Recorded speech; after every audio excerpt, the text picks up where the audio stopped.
Episodio número 3188.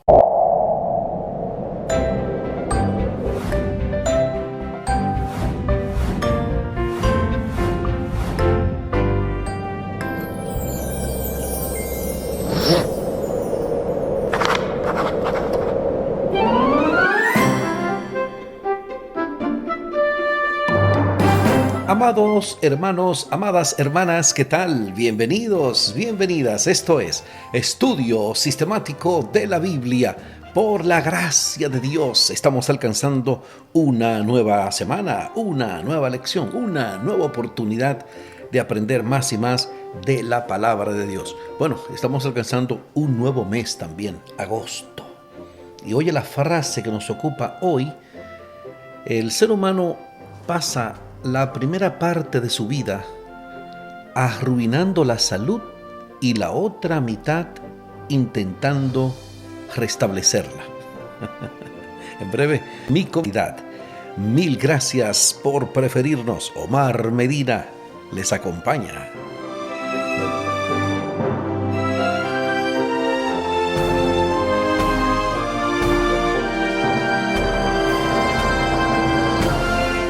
Oye, qué frase tan poderosa, tan emblemática.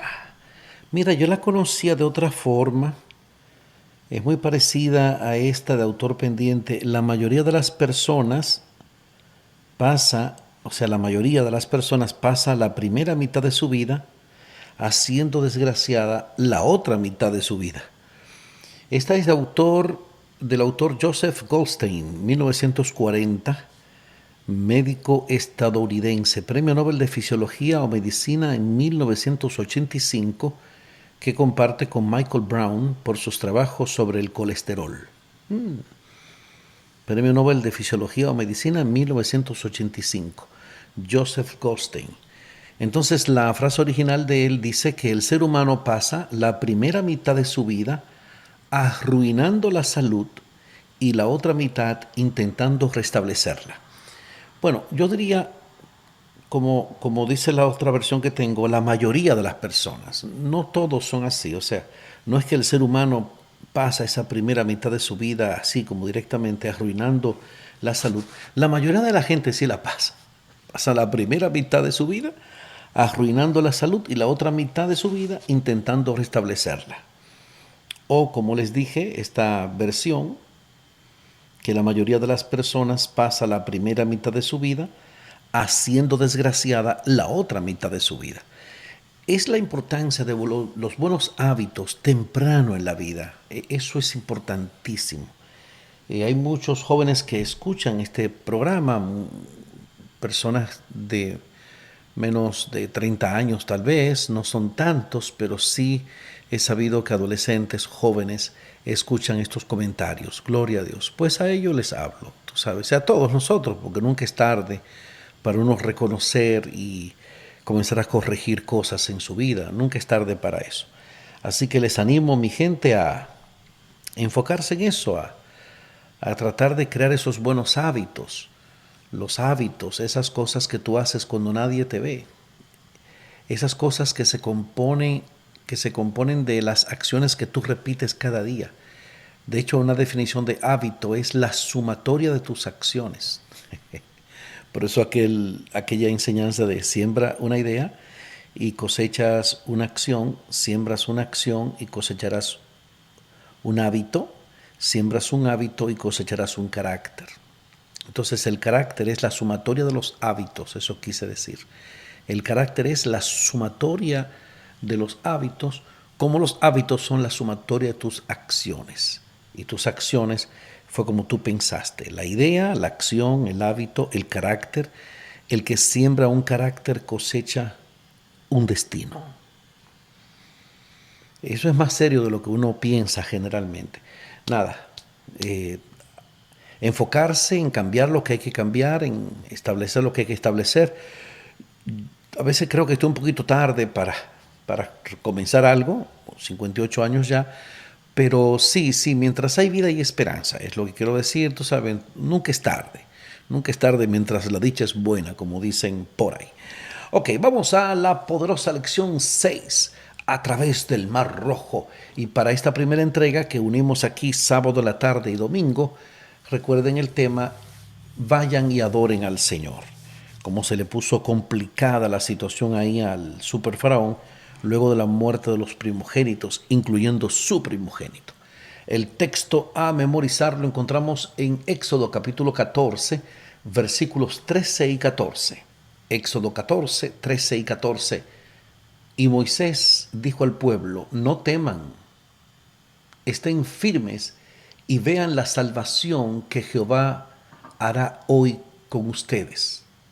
Porque los egipcios que hoy ven, o los egipcios que hoy han visto, nunca más para siempre los verán. Jehová peleará por ustedes y ustedes estarán tranquilos. ¡Wow! ¡Qué cosa linda! Uno, nada más de leerlo, uno se siente bien ya. Éxodo 14, 13 y 14.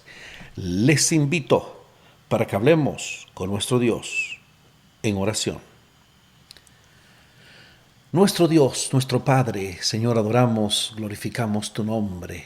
Estamos muy agradecidos a ti por esta bendición de volver a este estudio de la semana. Dirígenos, oh Señor, nosotros disponemos nuestro corazón para que tu Espíritu Santo obre en nuestras vidas, a fin de que esto no sea algo que uno se sepa solamente, más algo que uno adquiera lecciones para su vida de cada día. Esto lo suplicamos, Señor, en el nombre glorioso de nuestro Señor Jesucristo. Amén, Señor. Amén. Bueno, aquí vamos a aprender de lo lindo. Yo puse aquí en los apuntes. Aquí vamos a aprender de lo lindo, una de mis historias favoritas de la Biblia. Es una de mis historias favoritas porque se lo voy a explicar a lo largo de la lección esta semana, porque mira, Dios hace muchas cosas maravillosas por uno, ¿tú entiendes? Y uno es testigo de eso. ¿Qué Dios no ha hecho por mí a lo largo de los años que tengo sirviéndole? Muchas cosas lindas, grandes, maravillosas. Como ha hecho contigo, mi hermano, mi hermana, tú ves. Pero de repente uno viene y tiene otra situación complicada, entonces uno no encuentra qué hacer. Cuando uno tiene ya la experiencia de que Dios ha obrado en tu vida. Omar, Dios ha obrado en ti. Todo el que me escucha, Dios ha obrado en ustedes. Tú ves, pero viene un nuevo problema, un nuevo desafío y uno como que se vuelve a asustar de nuevo. Y ahora, algo así fue lo que le pasó a esta gente del pueblo de Israel. El Éxodo es la experiencia más dramática y gloriosa del pueblo de Dios en el Antiguo Testamento. Este acontecimiento es el modelo divino de cómo Dios derrotó a los enemigos de los hebreos e introdujo victoriosamente a los israelitas en la tierra prometida. También es un símbolo de la salvación y redención en Jesucristo. Desde el punto de vista humano, los hijos de Israel se encontraban en una situación desesperada, muy desesperada, de la que no podían librarse por sí mismos, para nada. Solo Dios podía salvarlos. Lo mismo ocurre con nosotros hoy. Con nosotros y esta situación de pecado en nuestras vidas. Estamos en una situación desesperada, necesitamos algo aún más dramático que el Éxodo, la cruz de Cristo y lo que Él hizo allí por nosotros. Escuché clarito que dijeron amén. ¡Wow! ¡Qué bonito está esto, mi gente! Entonces, los acontecimientos relacionados con la salida de Israel de la tierra de Gosén, recuerdan el Gosén, allá el delta formado en la desembocadura del río Nilo, la tierra que fue dedicada a la familia de José, Jacob y su gente, cuando llegaron aquellas familias, habitaron Gosén, porque allá se gozaron.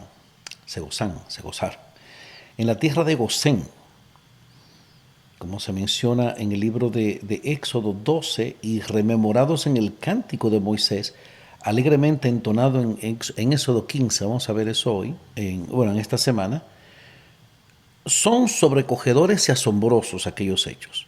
Las señales, prodigios, milagros redentores de Dios alcanzan su apogeo en este contexto. Pero ni siquiera eso es comparable con lo que Cristo hizo por nosotros en la cruz, de lo cual el drama del Éxodo fue una mera prefiguración. O sea, la libertad que tenemos en Jesucristo, que nos llamó de las tinieblas a su luz admirable, de tierra de servidumbre, del Egipto, del mundo, hacia la Canaán celestial. Qué cosa linda. Así es, la muerte de Jesús en la cruz, escribí aquí, fue nuestra liberación de la consecuencia del pecado. Fue su muerte por nuestra vida, la dádiva de Dios. ¿Cómo no vivir plenamente para Él? Tengo esa convicción en mi vida, no solamente por lo que uno hable aquí, porque todo esto es teoría. Esto que digo aquí es teoría, ¿ok? A veces estoy aquí hablando muy animado, güey, y diciendo las cosas que usted lo hacen reír y eso, que lo hacen pensar. Pero por dentro vengo yo batallando con situaciones en mi vida que cuando termino de grabarlo, me fue a llorar aquí, a orar y reclamarle al Señor. Se lo digo con toda honestidad. Entonces, porque yo no tengo por qué ocultar nada de eso, porque eso es muy humano y porque cada cual está cargando con alguna situación complicada en su vida, ¿eh? Algunas más difíciles que otras. Entonces, pero de convicción, de corazón, sí le puedo decir que yo amo a Dios, que yo estoy comprometido con el Señor, que yo vivo para Él, con Él, por Él. O sea, le comentaba a alguien estos días que el fundamento, como la base que yo tengo en la fe cristiana, por encima de ser adventista, porque eso es secundario. Aquí uno primero es cristiano bíblico, centrado en la Escritura. Amo mi iglesia adventista, defiendo, promuevo mi iglesia y todo, pero mi fundamento está anclado en Jesucristo. ¿Ok? Por eso he tenido algunos golpes fuertes, como que me han removido fuerte, me inclinan un poco, como que me quieren romper, pero no me rompen. Porque ese fundamento está súper profundo allá abajo, anclado en Jesucristo, definitivamente. Y el diablo lo sabe. Y porque él lo sabe es porque ataca. ¿Tú entiendes? Y pruebas vienen, y pruebas van, y situaciones vienen, y situaciones van, pero aquí, mi gente, aquí. ¿Ok? Ok, vamos entonces a pasar la porción propiamente de hoy domingo. Vayan y adoren al Señor. Me encanta esta historia. En la noche de Pascua, el juicio divino fue ejecutado sobre quienes no estaban cubiertos por la sangre. Recuerdan aquella sangre en el dintel y eso. Nadie escapó debido a su posición, educación, estatus social o género. El castigo alcanzó todas las familias, desde el faraón hasta los esclavos, e incluso los primogénitos de los animales. El orgullo de Egipto estaba por los suelos. ¿Ok? Hay mucha gente que ha querido dañar esto, han querido ridiculizar esto, diciendo, si vamos a poner sangre en la puerta, no vamos a pintar de rojo, ¿qué la sangre? Porque eso significa. Eso es una tontería, mi gente, por favor. El que lo hace con fe, yo no, perdón porque digo eso, pero es totalmente inútil todo esto se toma en la Escritura como una enseñanza para nosotros, pero no hay que vamos a matar un animal para poner la sangre en la puerta, por favor, señores, mi gente. Pensar. Vamos a Éxodo capítulo 12, versículos 31 al 36. Éxodo 12, 31 al 36. Qué extraña petición hizo el faraón y por qué incluso cuando dio permiso para que los hebreos se fueran. Algo raro, sí, que aparece aquí en Éxodo 12, 31 al 36. Oye esto. E hizo llamar a Moisés y a Aarón de noche y les dijo, salgan de en medio de mi pueblo ustedes y los hijos de Israel, y vayan, sirvan a Jehová como han dicho. Tomen también sus ovejas y sus vacas como han dicho, y váyanse, y bendíganme a mí también. Y los egipcios apremiaban al pueblo, dándose prisa a echarlos de la tierra, porque decían, todos somos muertos. Y llevó el pueblo su masa antes que se leudara, sus masas envueltas en sus sábanas sobre sus hombros. Wow. E hicieron los hijos de Israel conforme al mandamiento de Moisés, pidiendo de los egipcios alhajas de plata, de oro, vestidos, y Jehová dio gracia al pueblo delante de los egipcios y les dieron cuanto pedían. Así despojaron a los egipcios. Tremendo. Ok, ahí se nota lo de la extraña petición. Él pidió que lo bendijeran a él también. Esa fue la extraña petición que él formuló. Bueno, aquí yo escribí, esta extraña petición brotó de un corazón conmovido por la terrible pérdida que sufrió. Sin duda alguna, le tocó fibras sensibles el hecho de ver a su hijo, su propio hijo, su primogénito, muerto por su terquedad y negativa de ceder ante la petición de Jehová. Entonces, qué sé yo, se sintió impotente. No, váyanse, hagan lo que ustedes quieran hacer. Cuán interesante es la petición del faraón a los hebreos cuando les permitió ir a adorar y bendíganme a mí o rueguen a Dios por mí, como dice la versión Dios habla hoy, rueguen a Dios por mí. ¿Por qué pediría eso el rey de Egipto? Un presunto Dios en la tierra y entre su pueblo. Parecía que había comprendido el poder del Dios de los hebreos y deseaba beneficiarse de él. Sin embargo, ¿cómo podía Dios bendecirlo mientras estaba sumido en la rebelión, la terquedad, el pecado, el orgullo?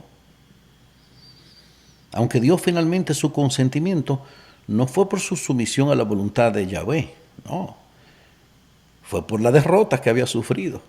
No estaba arrepentido, como lo revelarían sus acciones posteriores, simplemente quería detener la devastación que estaba destruyendo su reino. Se dio cuenta tarde, pero se dio cuenta. Faraón fue humillado y dio permiso a Israel para salir de Egipto ante las trágicas consecuencias de la peor plaga. Esa 10ª plaga, la muerte de los primogénitos, fue lo peor que esa gente vivieron. Ahí, ¿oíste? Ahora él permite lo que se negó a conceder tantas veces, cuando demostró que no le importaba el sufrimiento de sus acciones, que sus acciones acarreaban a toda su nación. Comprensiblemente el pueblo egipcio también deseaba que los hebreos se fueran. Por favor, váyanse y todos moriremos, dijeron. Mientras tanto, Dios hizo provisión para que los israelitas no salieran de Egipto con las manos vacías, sino con lo que necesitarían, para lo que resultó una experiencia mucho más prolongada de lo previsto. ¿Okay? Los egipcios dieron a los hebreos preciosos artículos para apresurar la salida de ellos del país. Por otra parte, lo recibido eran salarios negados a los israelitas durante siglos de esclavitud. Seguramente los egipcios consideraron aquello como algo muy módico, con tal de sacar a los hebreos de su tierra. Tremendo. Sí, porque aquí yo escribí, bueno, esos egipcios estaban dispuestos a todo con tal de deshacerse de esa gente. Tremendo. Y esa es la historia que esto nos enseña. Vamos esta semana a ir considerando esto de a través del Mar Rojo, pero viéndolo en nuestra propia vida, tú ves, porque a todos nos ha tocado en algún momento esa situación como entre la espada y la pared. Ahí, por un lado los egipcios, el ejército egipcio, por otro lado las barreras de las montañas, ¿verdad?, alrededor, y el mar. Imagínate qué situación tan complicada. Tú la has vivido, yo la he vivido. Cómo Dios nos ha ayudado, ¿verdad? ¡Wow! ¡Qué cosa linda! Entonces, aquí llegando al final de esta exposición, ¿cuántas veces nos hemos arrepentido de ciertas acciones solo por sus consecuencias y no porque fueran malas en sí mismas? ¡Ay! ¿Por qué no consiste en eso el verdadero arrepentimiento? ¿Cómo podemos comprender o aprender a arrepentirnos de los pecados de los que en cierto sentido nos libramos, al menos a corto plazo? ¿Cómo podemos aprender a arrepentirnos de los pecados de los que en cierto sentido nos libramos, al menos a corto plazo? Bueno, aquí yo escribí algo que aprendí hace mucho en el libro Palabras de vida del Gran Maestro, comentando el arrepentimiento de Pedro y el arrepentimiento de Judas. Dice que hay arrepentimiento según el mundo, ¿ok? Y hay un arrepentimiento según Dios. El arrepentimiento según el mundo es lo que más se conoce como remordo de conciencia. Y hay arrepentimiento según Dios, que es dolor por el pecado y alejamiento del mismo. Y ese es el genuino arrepentimiento. ¿Ok? Esta parte importante en la vida, mi hermano, en la que tú te planteas, wow, me dolió lo que hice, me separo de eso, me vuelvo a Dios y entonces se ejerce un cambio en tu vida, es la conversión, ¿tú entiendes? Un arrepentimiento genuino lleva a la arrepentimiento, pero hubo algo que como que se cortó.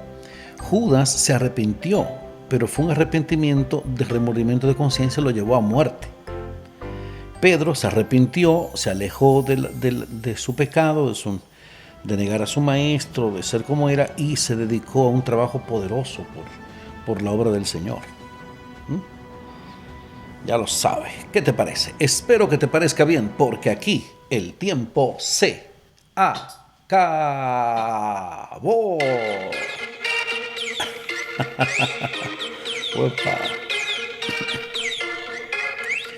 ¿Qué hemos aprendido hoy?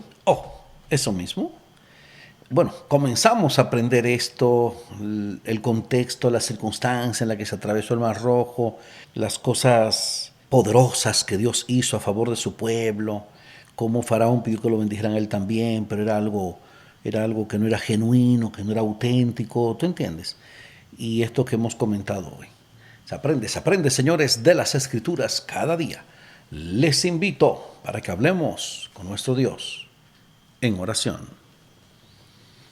Nuestro Dios, nuestro Padre, santificado por siempre sea tu nombre, Señor. Queremos expresarte nuestra gratitud por el gran privilegio que tenemos, Señor, de conocer esta historia, de vivirla, de repasarla, de volver a encontrar estas lecciones tan prácticas para cada uno de nosotros. Fortalécenos en ti, oh Señor, cada día. Bendice a nuestros oyentes. Que todos en esta nueva semana nos propongamos estudiar detenidamente todos los días tu palabra, en oración, compartir con otros estas notables enseñanzas. Ayúdanos, Señor, a vivir esto en nuestra cotidianidad cristiana.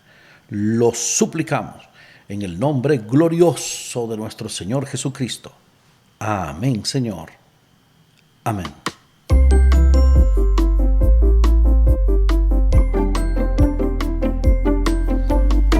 No se pierda para el lunes, Dios mediante, la consagración del primogénito en esta poderosa lección 6 a través del Mar Rojo. Omar Medina les agradece la fina gentileza de la atención dispensada. Quiero agradecer de verdad también a toda la gente que nos da seguimiento en nuestro canal de WhatsApp, en el canal de YouTube y en nuestro sitio ahí de Facebook. Muchas gracias. He estado relacionándome con un joven en estos días, muy atento, muy educado, muy profesional, un estudiante de teología de otra denominación que no es adventista, y él está identificándose con estas lecciones y qué bueno. Y en la persona de él quiero reconocer a mucha gente que no son de nuestra iglesia propiamente y se sienten identificados con este estilo, con esta forma. Y esto es lo que me gusta del asunto, señores. La palabra de Dios es un mensaje para todos, un mensaje que viene de Dios para nuestras vidas, de la palabra, y nadie tiene un derecho absoluto no, que este es el copyright de la iglesia, esto es lo que predicamos nosotros solamente, no. Dios nos habla a todos, mi hermano, ¿tú entiendes? Hay mucha gente honesta, sincera, buscando de Dios, que está buscando ciertos grados de luz y Dios se lo está concediendo. En la Biblia encontramos un pueblo identificado con su Dios, un Dios identificado con su pueblo, primeramente, ¿verdad? Que libra a su pueblo, que nos ayuda a creer, que nos motiva, que oye, hermano querido, que nos la pone fácil para que lo sigamos a Él, solamente a Él, mi hermano. independientemente del campamento en el que nos estemos congregando. Tú ves, porque hay varios campamentos, ahí están los adventistas, los bautistas, los evangélicos, por allí, por allá, los católicos. Pero el mensaje de la palabra de Dios ha de alumbrar a todos. Y mucha gente está viniendo al conocimiento de la Escritura. Porque a la hora que la gente se pregunte, ven acá, ¿y qué significaba esto? Como este amigo mío que yo te digo que me tiene una inquietud. Tengo una inquietud con tal tema de lo que predican los adventistas, pero nosotros no. ¿Cómo podemos concatenar eso, hilar eso? ¿Qué significa eso realmente? Entonces uno en mansedumbre, uno también explica. Porque esto no es para discutir. Yo mismo no sigo debate ni nada. Cuando una gente viene como con sarcasmo y, ustedes creen esto no es así, están equivocados, yo ahí lo suelto, ¿eh? Lo suelto porque lo suelto. Pero si una persona viene como con un espíritu humilde, sereno, que uno sabe que está buscando honestamente la verdad, va a encontrar una respuesta aquí. No tengo todas las respuestas. Hay muchas cosas de la Biblia que yo no me sé. Hay muchas cosas de la Biblia que yo no entiendo. Y eso no me preocupa, como yo suelo decir. A mí lo que me preocupa son las cosas que yo sí entiendo y no estoy aplicando a mi vida. Agarra esa frase para usted. O sea, no te preocupes por lo que tú no entiendes de la Biblia, porque habrá cosas que tú nunca vas a entender. Hay doctores en teología que no entienden algunas cosas. Entonces, no te preocupes por eso. Preocúpate por lo que tú sí entiendes y no estás practicando en tu vida diaria. ¿Ok? Ahí está el contacto con este servidor vía WhatsApp. Pueden con gusto agregarnos a su WhatsApp, tirarnos cualquier inquietud. Si quieren ayudarnos en este ministerio también con sus aportes, que hace mucha falta, fantástico. Más 1-484-838-8989. Más 1-484-838-8989. Nada me ha de faltar, Dios es mi guía. No sé nada de mi destino, pero ¿qué ha de temer en su camino aquel que en Dios confía? Hay paz. Dale, dile que sí. Hay paz.